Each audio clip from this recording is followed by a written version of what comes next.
Hi guys, welcome back to my channel. For today's video, I'm doing a coral illustration in gouache in my sketchbook, and I want to talk a bit about how to transform your illustrations into patterns. Now, there are a few steps I take in order to prepare the editing process, and I'll talk a bit about how I edit them and give out some tips on how to make your patterns look more interesting.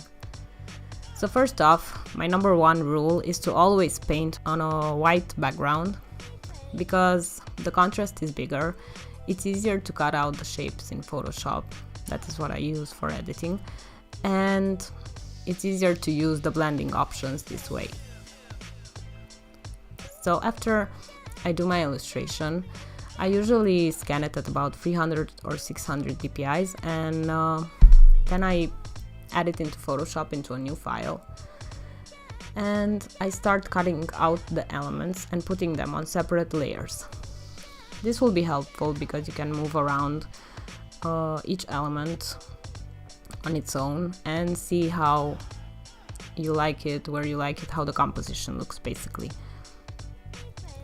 So after putting them on separate layers, I usually cut out the shapes. So I basically remove the background, which is the white paper, and then I start to make the image repetitive.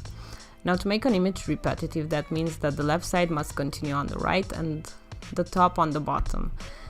I hope that makes sense. If not, I'm just going to insert a picture to see what I'm talking about. Also, when editing your pattern, it's nice to cut out the background because then you can actually add whatever color you like in your background.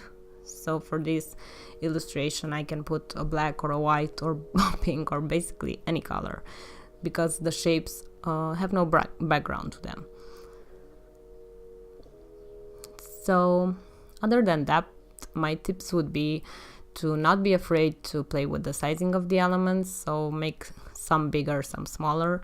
I don't like it when the elements have the same size. And also don't be afraid to play with the color palette. I usually have an overall color palette which is dominant, and then I add a few accent colors. For example, here I added the red and a bit of a yellow mustard just to give it some life.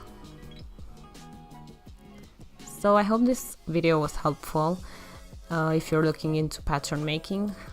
Patterns are really fun. You can apply them to basically anything and make really cool products with your illustrations.